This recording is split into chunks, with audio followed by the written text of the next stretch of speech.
Welcome to the 2-Month Review, the weekly podcast brought to you by Open Letter and 3%. We should take a single book, break it down section by section, bit by bit, talk about it, analyze it, have fun.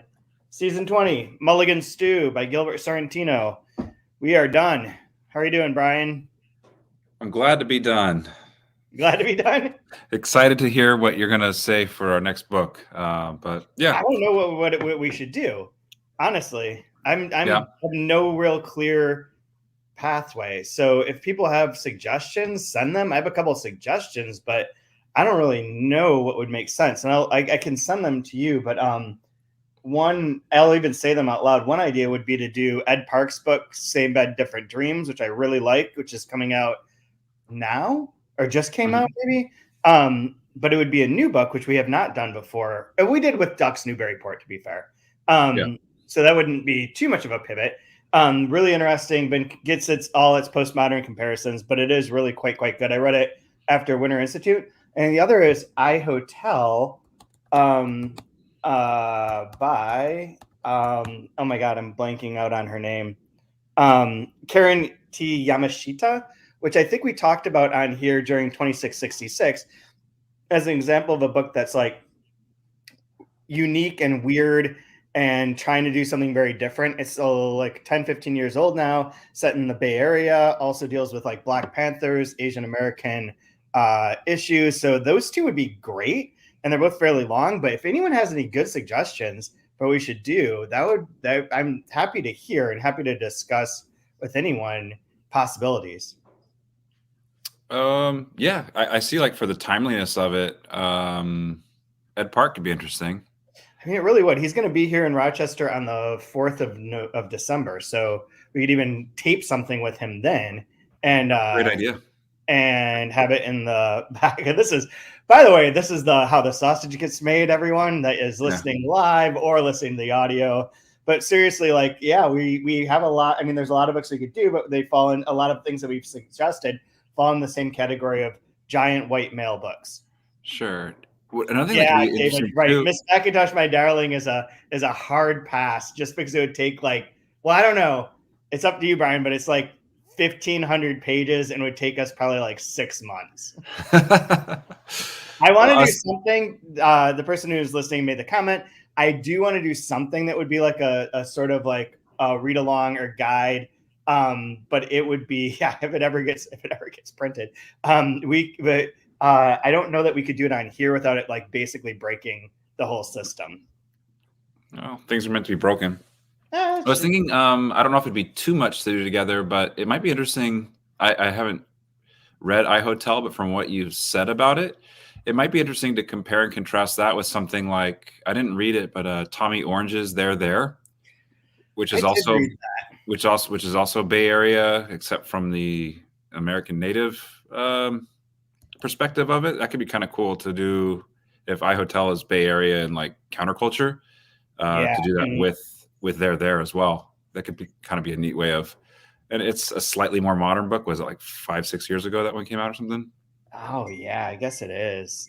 It's older than I thought, but I don't know. I know it got all this buzz and stuff when that one came out, but those two together could be kind of cool. But I think for the I don't know, I would shortlist the Ed Park if he's going to be in town to do something that's just now coming out, has some buzz and some push behind it, and see what it's all about. The cover looks cool. The cover looks great, and the cover is great. I don't have a finished copy, and my galley is gone, but it's really something. Involves Buffalo. Oh, lovely.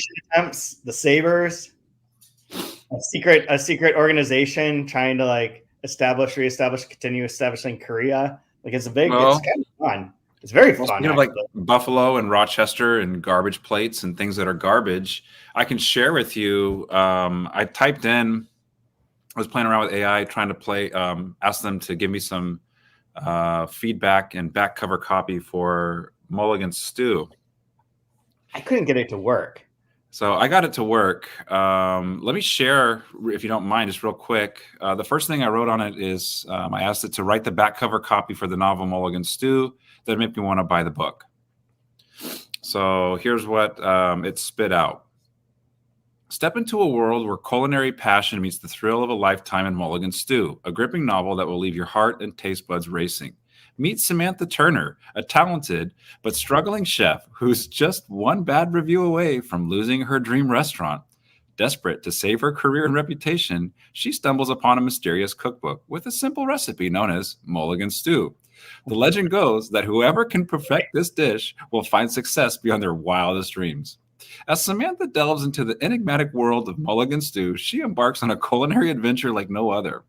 With each attempt to create the elusive recipe, she unravels tantalizing clues and uncovers a network of passionate food lovers who will stop at nothing to protect the secret. What is this, like Dan Brown writes? Meets Truck a lot. From bustling food markets from water like chocolate. That's what I mean. to hidden bistros in New Orleans, Mulligan Stew takes you on a globe-trotting journey filled with savory aromas, complex flavors, and unexpected alliances. Samantha must confront her own insecurities, face fierce competition, and make heart-wrenching choices, all while racing against the clock to master the ultimate dish, blah, blah, blah, blah, blah. So I said, how about write the back cover copy for Gilbert Sorrentino's book, Mulligan Stew? And it says, I apologize, I can't provide verbatim copyright text, blah, blah, blah. So I said, create a new version for modern readers. I said, create it. So here's the actual created. This is for modern readers. I don't know what a modern reader is, but embark on a literary journey like no other. Apparently that's the only way you can start these things. Embark on a literary journey like no other with Gilbert Sorrentino's Mulligan Stew. In this modern classic, Sorrentino serves up a rich and complex narrative that's as enticing as a gourmet feast. Fuck you. Okay. Meet Anthony Lamont, a struggling writer grappling with the chaos of his own imagination.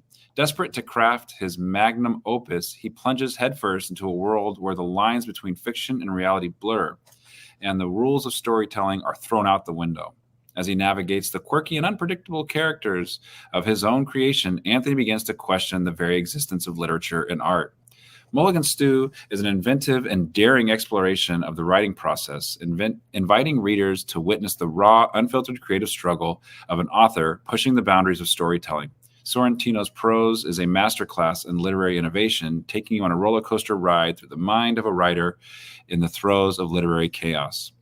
With its metafictional twists and playful postmodern approach into narrative, Mulligan Stew is a must-read for those who crave a literary experience that defies conventions.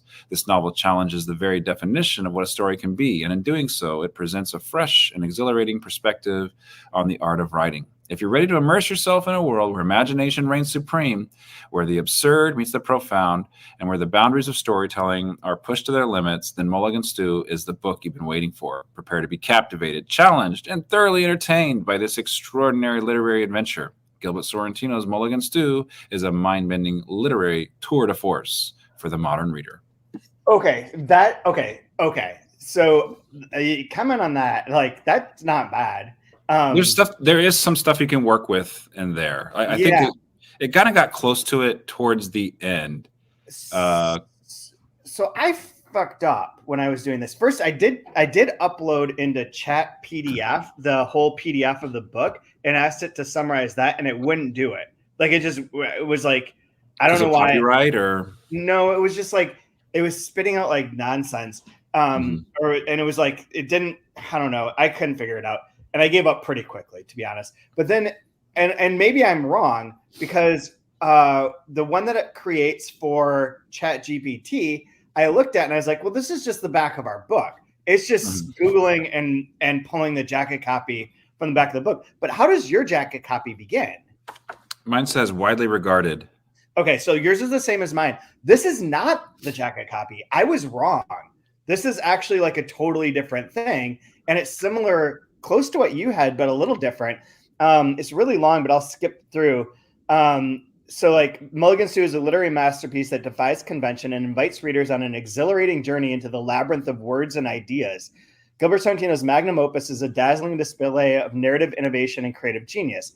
Meet Anthony Lamont. This is the first time we've ever gotten the right characters out of these. A struggling writer grappling with the elusive concept of the great American novel. But the story doesn't end there. Inside Lamont's chaotic world lies a bewildering novel within a novel, a literary kaleidoscope that weaves together disparate characters, scenes, and genres. In this literary collage, detective fiction intertwines with erotica, and absurd humor dances with surrealism. Sorrentino's prose is a symphony of words, an experiment in storytelling that challenges conventional boundaries. The line between fiction and reality blurs, and readers are compelled to navigate the intricate layers of narrative. Mulligan Stew is a postmodern masterpiece that dissects the act of storytelling and the creative process itself. It's a thought-provoking exploration of the writer's mind, a playful and profound meditation on the power of language. Prepare to be dazzled by wordplay, captivated by inventiveness, and challenged by the boundaries of traditional narrative. Mulligan Stew is a literary stew like no other, simmering with intellectual vigor and artistic audacity, leaving readers craving for more. But fuck that last line. I hate you. That's terrible. Everything up until now, I was like, I thought we wrote this. And then that last line, I was like, never in a million years. It's kind of like the same thing with like movie reviews. Like there's always these like stupid puns in every movie review that like you just can't help yourself. It's like the same thing. Yeah. What like there's certain things that I find like magnum opus, like what, like most important work? Is that kind of? I mean, I think, to be honest, I think magnum opus is code word for longest. Okay. And then masterpiece. How do we? Every book is a masterpiece. Exactly. Like, and so there's like, words mean things, I hope. Not according to LeBron James. Yeah. I hope words still mean things, but I don't know. There's just like stuff that just, I know it's like, it doesn't matter. It's drivel. It's like a blurb, right? Who cares? That's a great book. Like every blurb ever, an author to look out for. Okay. Like, nobody really cares. They just shake the stuff out. Do they really care? Do they not? I don't know. And with the back, like, does it have to be so long? This is much shorter. What we have is much shorter. Yeah, I know. Like, but like, can't it? I don't know. Can't it be just like 50 words or something? Just because, like, what are like if you're making like the PowerPoint presentation of this book? What are like the 3 to 5 things that really make this you want to read this book? Yeah. What would you want to put on that? Genre blending? Yeah, erotica. I want erotica on there because I started to lean in a little bit when I was talking about detective fiction, erotica. Like it takes these lowbrow tropes and it's raising them to something more interesting and intellectual. So like that's cool. I like that. So there's the genre blending. I think would be great. You kind of have to throw it into the in the Venn diagram of it. You have to kind of throw it into postmodernism, right? Mm-hmm. That's something that could maybe grab people. Maybe, although I think there was a time where I used postmodernism during a sales conference with Borders, and John was like, "Don't ever do that again." Like, there's nothing that's more of a kiss of death than saying postmodern. Yeah. So maybe not. Call it chaotic, frenetic. The one that I had chaotic in there, right? It had. I don't know. Yeah, there's so many words. Yeah, Lamont's chaotic world is a bewildering novel within a novel and literary kaleidoscope that weaves together. I like literary kaleidoscope as a description for this book. Okay. I mean, it doesn't really mean necessarily anything, but I like it. Like, it sounds cool. Yeah. I like where I don't know exactly if I like these words, but absurd meets the profound. I have absurd humor dances with surrealism. Yeah, and boundaries of storytelling are pushed to their limits. I don't know about being pushed to their limits, but pushing the boundaries of storytelling makes sense. I have the same thing, challenged by the boundaries of traditional narrative. Yeah.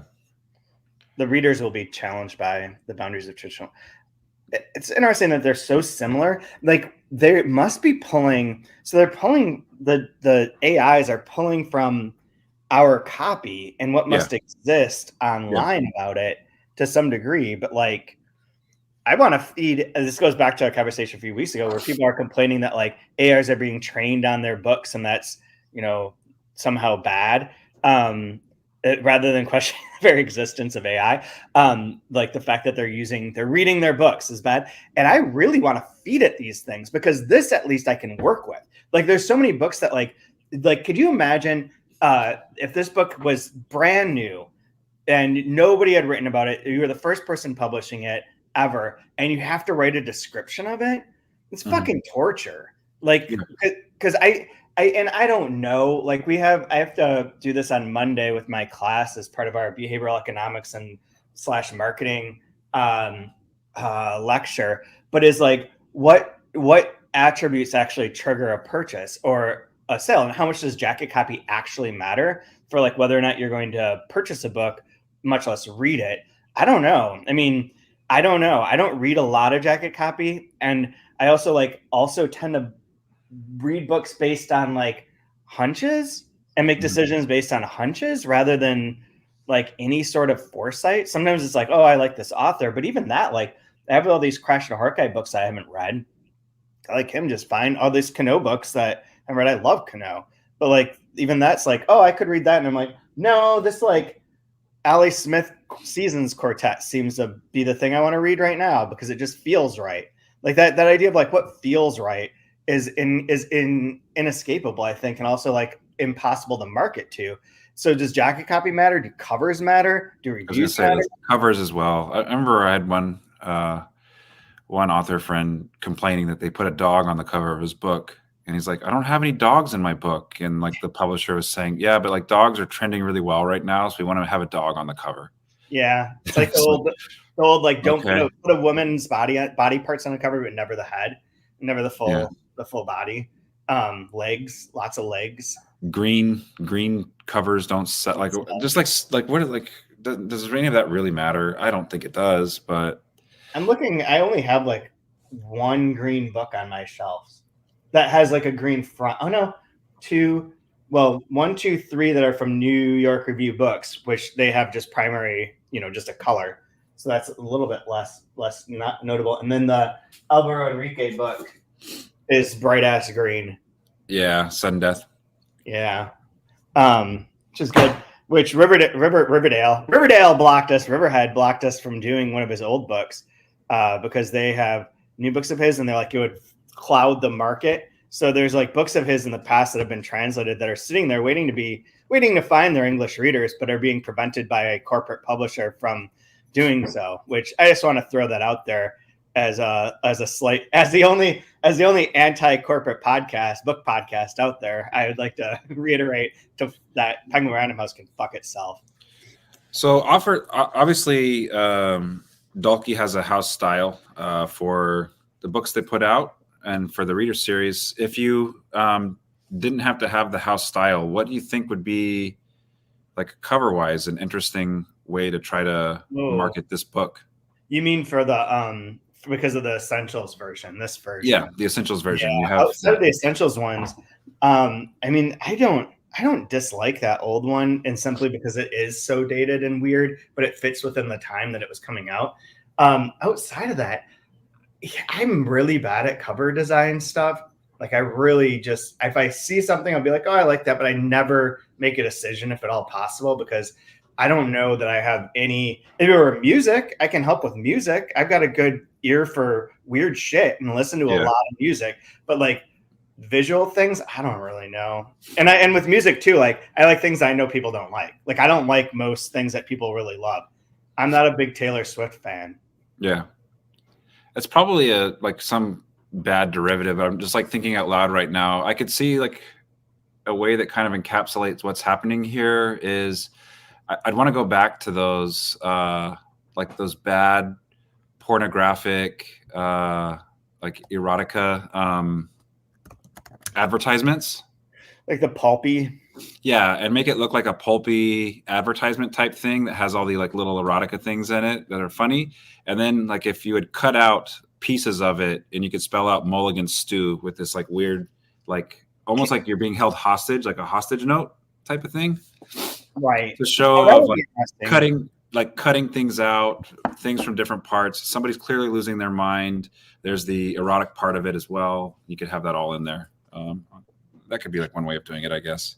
One that's like not it doesn't quite fit because of like a particular element to it, but that comes to mind and that ties into that is Flannel Brian's, an older version of Flannel Brian's at Swim Two Birds, in which there's like a bowler hat and then text in the background. I put it in the chat. I don't know if you can see the chat, to be honest. I don't really know how the chat works, but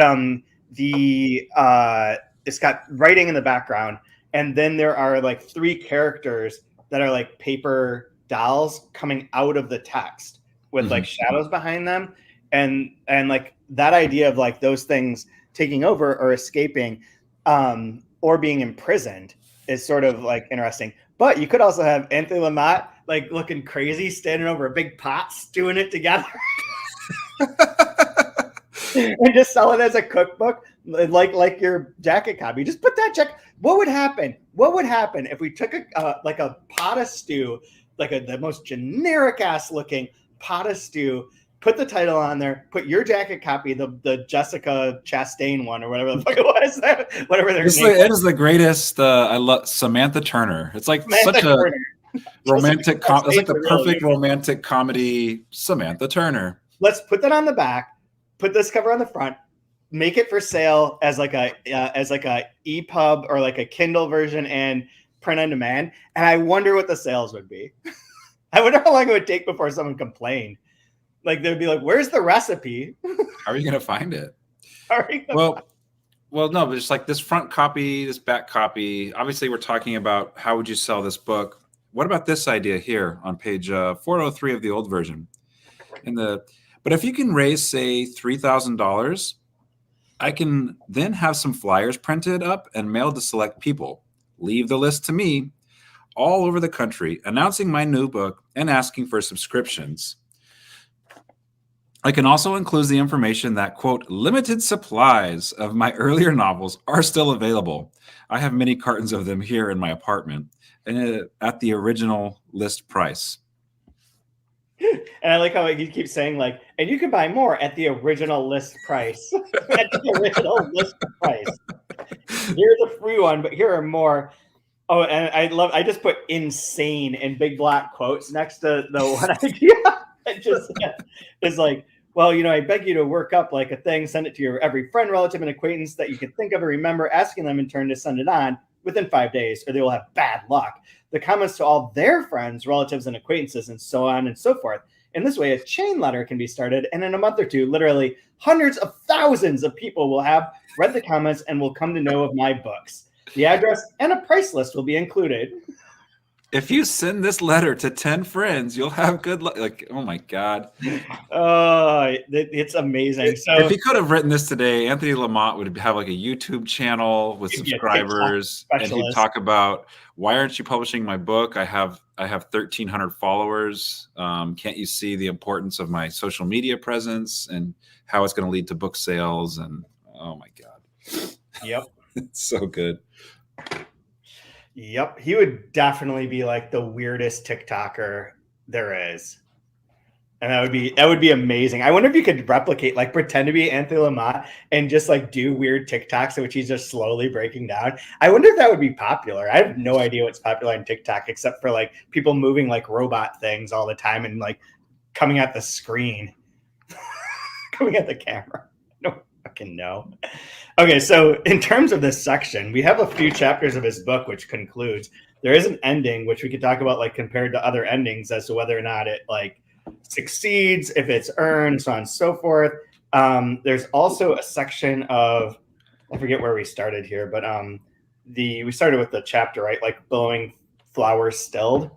Yeah, that's Finnegan's Wake. Dog, do not fight like this. It's a Finnegan's Wake reference, and it's absolutely unreadable. It's absolutely unreadable, and it's in a sort of, I feel like, the master narrative sort of like bad African-American voice, or like that at points seems to be what it's going for in terms of the weird accented parts. Like he's always like fucked up with his how people talk, but this one's really gross. And yeah, and I found that part totally unreadable too. Like I skimmed through it, and I know that it is supposed to be Ned Beaumont's ghost essentially declaring things to Lamont, such as, I was sweet content to spend my manly days as a publisher of books, a helpful midwife pleased to be ancillary to the birth of fine raw artifacts crafted by your tribe of inky laborers. Like it's really hokey and shitty. like straight shitty. But then he follows it up with, I did not write, Lamont in his notebook says, against my well-being, even my sanity, later on, I did not write this chapter. They, of course, have done it.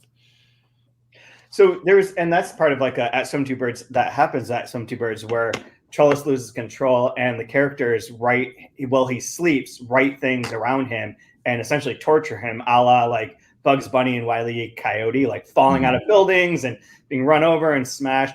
That's where like the other day I'm still finishing up Doom Patrol season 4, which highly recommend Doom Patrol. Like that is the best of these sort of like superhero adjacent shows. It's filled with cursing. It's like really about like mental health problems and like the inability to like recognize your own like fuck upness. But it's also incredibly funny, incredibly fun and weird. And there's a point where they're stuck in a world where if you write things or draw things, those things happen. And so they start taking over like the bad guys by like having shit drop on them. And it's like, this is at Some Two Birds. This is Mulligan Stew. This is what's happening.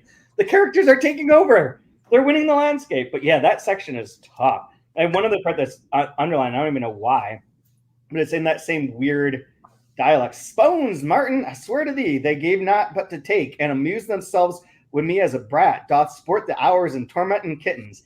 Had I a raging powerful piece of male equipage that fair threatened to burst my breeches, why 'twas none of mine, but a charm those two would put on me for sure in their own carnalities. Where it's talking about his like being seduced by the two women. But that part, that was tough. And like, then for him to be like, I didn't write it. This is insane. I don't know what happened. Like that, of course, that's kind of fun. What I'd really like to get to though, with this last part, with what you said just then, he's losing control of his own writing. He's losing control of his sanity. In Halpern's journal, right after that, he talks about, my bag is packed, but where will I go if I don't know where to look, right? Yep. And there's this idea of like, there is no phone. The police are never coming. Where are the landscapes? Yep. But this last, at the very, very, very end, this quote by Emile Fillon, 1907, when talking about Paul Cézanne's work, that he attempted to go beyond the sublime balances of nature, not content with the analytical methods that the great artists of the past had considered sufficient to her revelation and interpretation, but desired a synthesis that would allow him to decorate nature with the forms and colors that existed nowhere except in his own secret thought. Thus, his late painting nowhere shows forth nature's splendors, but instead is a failure precipitated by his surrender to the pleasures of the imagination. Yeah. That, like, it's a very obviously well-written, super smart critique of art, but thinking of it in context of what the actual artist, Gilbert Sorrentino, is doing, and then what the artist within the work, Lamont, is doing, and what the artist within the artist within the artist is doing. Absolutely incredible to think about this idea of all of the, the sublime, that like realism with its infatuation with God and the sublime. Like, God put it there. It's what I need to do is just represent it to you as best I can so that you can feel this grandeur and this splendor. Nowhere shows forth nature's splendor, but instead it's failure because of the pleasures of the if you surrender completely to the pleasures of the imagination. So really, like, I don't know, it's just been a really interesting thought I've been pondering over since I've read this quote, and trying to figure out, like, what is the point of this book? What is he at play with? And I feel like this is like a key to it. Yeah, I do too. Like, there's like the idea like that this book is like, what is the point? I'm like, if you went back to like the new modernists or the, what are they called? The new critics, and like the kind of like structure and purpose of the book, like this book purpose is just to like wallow in its self glorified fun in some ways. Like it is, even in its mocking of all these different writing styles and authors and treatments through the media and whatnot, there's not really a moral lesson or even like any sort of lesson coming out of that, aside from like mocking fun and of like true like explosion of the imagination. And that's and I so find too, like we can track. In some ways, you can kind of like track Lamont losing grip on reality by trying to be things to other people. Yeah. Like concerned with what are they going to think of this? Oh, I need to have like other work has done this. I'm doing a version of this. Even to the point where he's borrowing characters that belong to other books, not even his own work. Like where is the actual imagination? Where is the pleasure of the imagination there? That came up to me and it isn't like, yeah, and I think it's like that you can't, well, I mean, one of the things is you can't create things out of whole cloth, which is like part of the running bit in here where it's like a thing, he gets a letter or a thing, and then he writes it into the book in a different way, or like there's that interplay and all the different sections sort of bounce off one another of like, here's a business thing, here's a this thing, like there's the different modes. The other thing that relates to that is that there's in the section, there's that, I forget what it's called, but the part from Dermot Trellis, like his short story or excerpt from his book or whatever, that is basically the outline of the plot for the book that Lamont's writing, The Crocodiles. It's basically almost an plagiarism of that.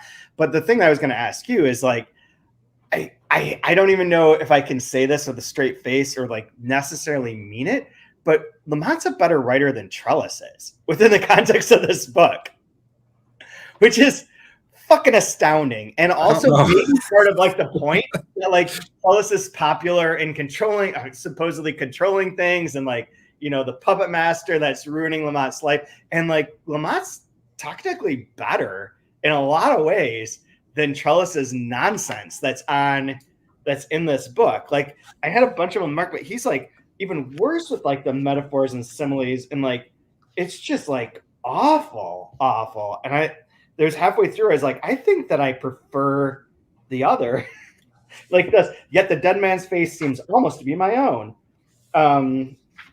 Whereas like the sails of regatta seconds before the starter's flag, eyes pop like big league fastballs, white as moonlight in Vermont.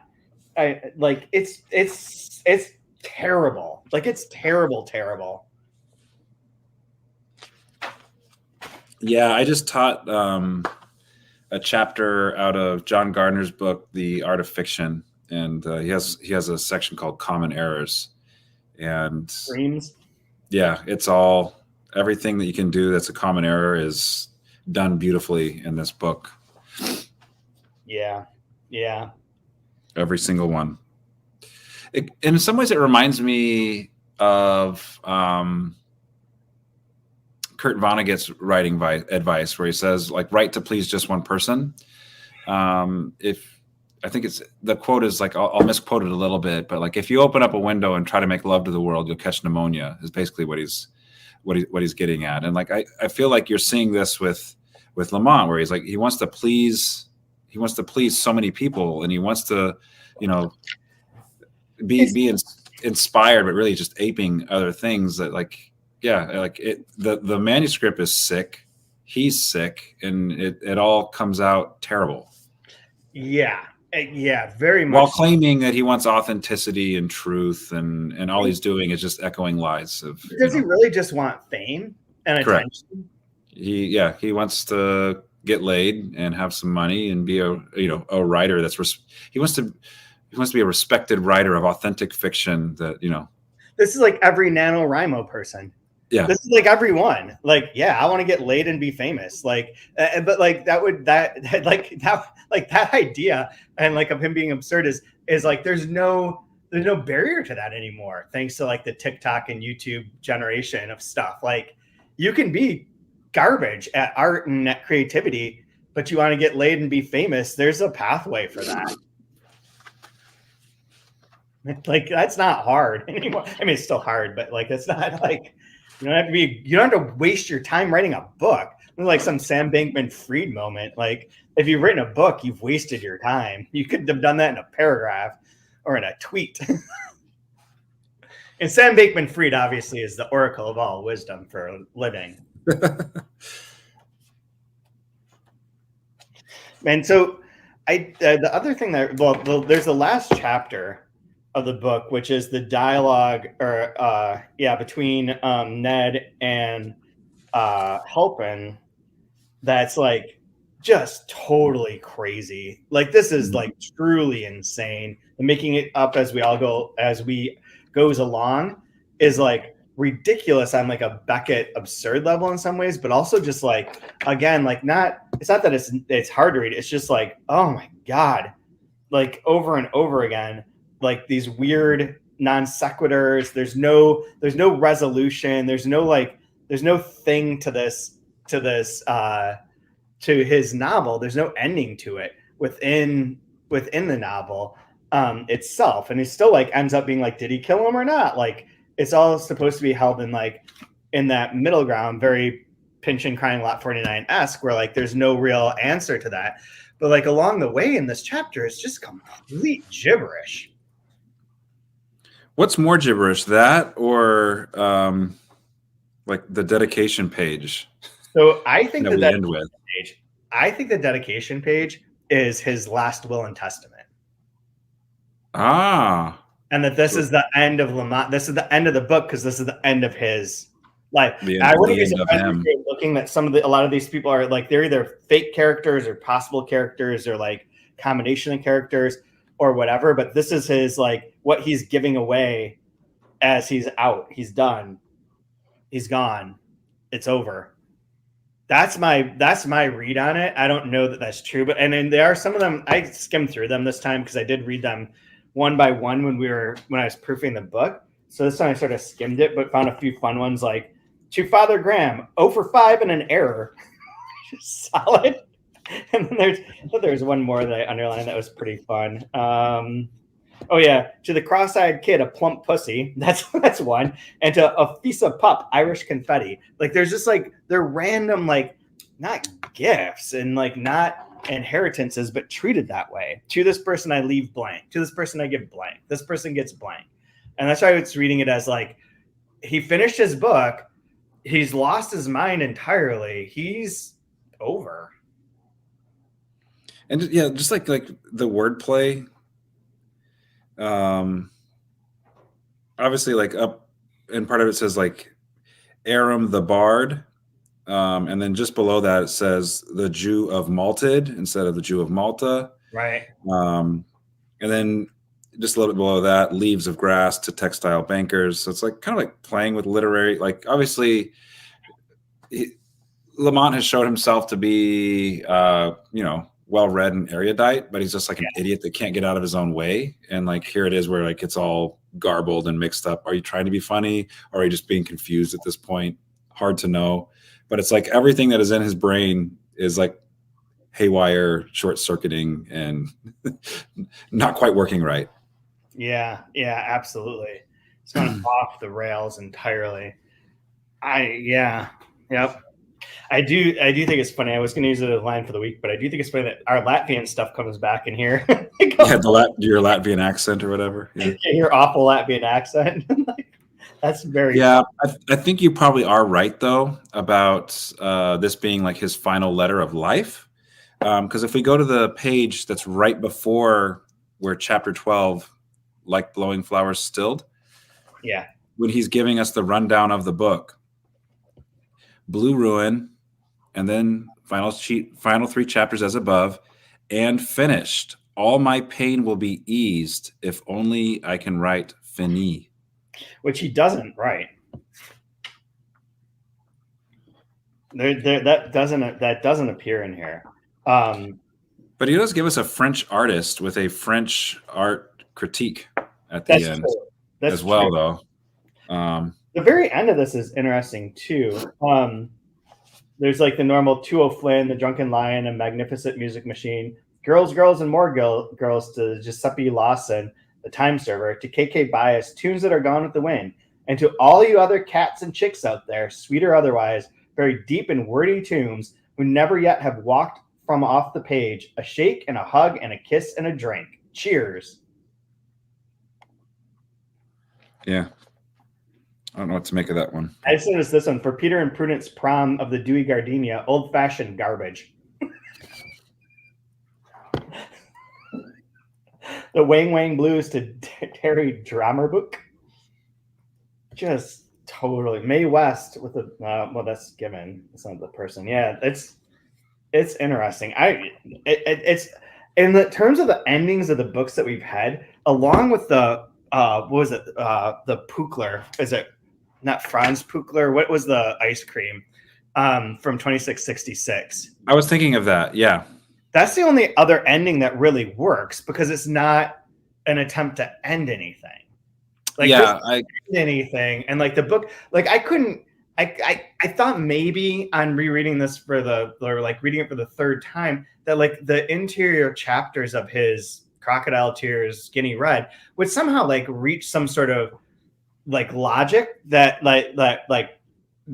works in some way, and that I just hadn't I'd been paying attention to like the jokes and the riffs and the outside of it, and not to like that it actually as a novel functions. But it really doesn't, I don't think.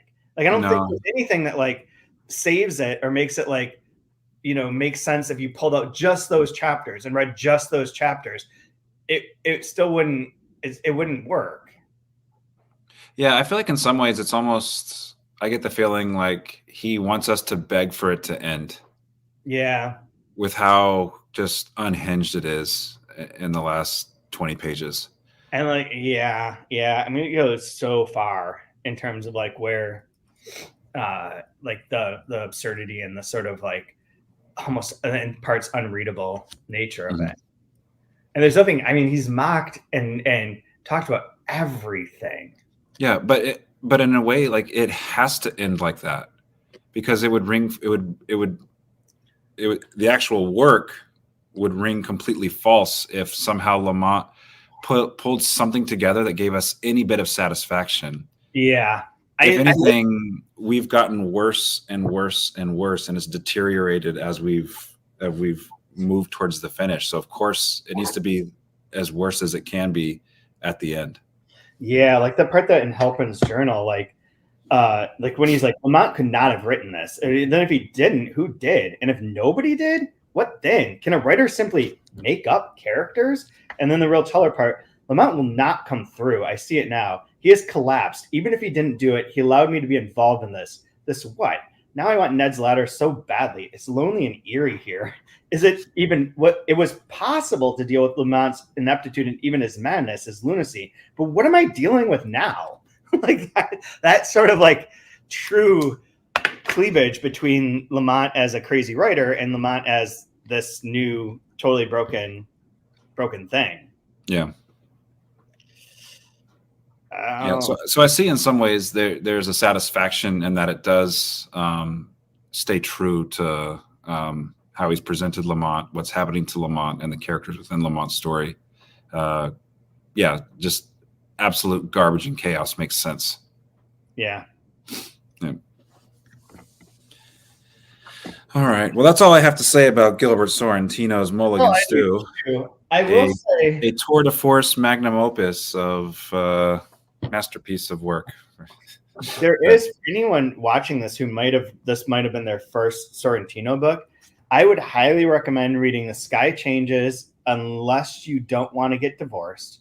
It's a good divorce book.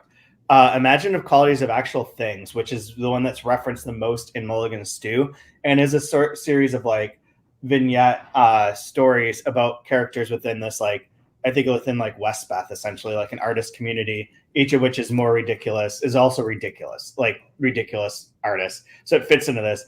Aberration of Starlight, which is really moving, and I have not read in a long time, but it's like uses a lot of like repeated like structures. Like it has a very specific set of structures that go into each of the four parts, and each of those modes is replicated. And it's a I remember about it. I don't have it here, do I? I don't even want to say, but that one I remember being like one of my all-time favorites, and maybe the first one that I read. And then the other ones, like I've read most all of them. I would wait on those unless you really like the very, very like cerebral wordplay, like reference things, because they're less like connected. Steelwork is about one particular neighborhood, and it has vignettes and very short pieces that sort of define that. And Crystal Vision is similar, but uses the tarot as like a a sort of guiding principle. But then the trilogy of Odd Number, Rose Theater, and Mysterioso, that's super fun, but that's also like one of the very Beckett cerebral language books versus one of the like more like explosive or plot driven ones that he has. And the last one that I would mention is Gold Fools, which is all questions. It's a Western that is only interrogative. It has no other sentences. And Imaginative Qualities should be in print. I'm pretty sure it's like just that's just available. But if not, I'll double check. But if not, it will be in the not too distant future. But those are the ones that I would recommend as like if you're going on to Sorrentino or going on with him. Those are all quite wonderful. And there is, for anyone who's really interested, I mentioned this before, but is this issue of the Review of Contemporary Fiction that's just on Mulligan Stew. So you could really get into the deep dive on this. That's what I used to explain The Mask back in the Mask episode. Was from there. Otherwise, like, I don't know. I don't pretend to understand anything anymore. Well, I'm gonna wait with bated breath for what are we? 21, season 21. Ooh, baby. Yeah. Anyone have any suggestions? Send them along. Miss McIntosh is much appreciated, but I don't. I mean, what I'm thinking of doing with that, honestly, is to They're trying to hurt us, Chad. Don't let them do it, please. I know. What I'm thinking of doing with that, honestly, is to take over like a 6-month period, write a weekly sort of thing about it as I read it over 6 months, but write about it. And I don't know that would be any better. Or I could do like a 5-minute summary solo thing. But we're hoping to get like the Center for Fiction to do a book club, but who knows? I don't know. But someone needs to do something for that. But it is so daunting and it is so long and it is so complicated in terms of like the sentence structure that I think you would get so lost in the mire of it that it might be a difficult one to like produce in like a even 12 or 16 week period. Yeah. Oh, any suggestions, send them our way. We'll much appreciate it. Do you have a line of the week from this section? Oh, golly, I shut my book. Let's see what I find. I had a couple marked. I'm not the one I want to say though. I don't know that I know how to pronounce all the words, so I'm gonna not do that. I'm already just a total mess. I like this one here. I got mine. I have been working on a new book for about a year now and have entertained hopes that it would once and for all, I somehow feel that I can speak candidly to you, establish me as an author to be reckoned with. Mine is there such a thing as syntax? Perfect. So thanks for following along. I guess we're signing off this season. I don't have anything else to add. Watch Doom Patrol. It's really quite good. It'll be gone from Max in like a month, probably forever, because that company is a disaster. Otherwise, we'll come up with an announcement soon on what the next book will be. In the meantime, you can continue buying all Open Letter books. Please do that. It's our 15-year anniversary. Buy everything. We could use that because we really need to. We're moving offices. I mean, losing our office, and we have to get rid of every book. So buy them so I don't have to ship them anywhere. Do you have anything you want to add, Brian? Buy Brian's book. Be on the lookout for the next one, which is Untitled. Yeah, I don't want to be like Lamont and change titles, or whatever. So I'm going to hold off. Tears. I'm not sending any chapters to anybody. There's no letters to anybody. I just need to. I guess my last thing I want to say is I'm just really disappointed. There are no recipes in this stupid stew book. So. What the hell? We didn't have Blue Ruin and we didn't have Mulligan Stew. Although when you look up Mulligan Stew, it literally is like whatever you have in your fridge. Like there's no recipe whatsoever. Like stones, that's fine. Turnip, sure. Celery, who cares? Fucking throw it in. Throw everything in, mix it all up, call it good. Such is life, such is baseball. No, I didn't.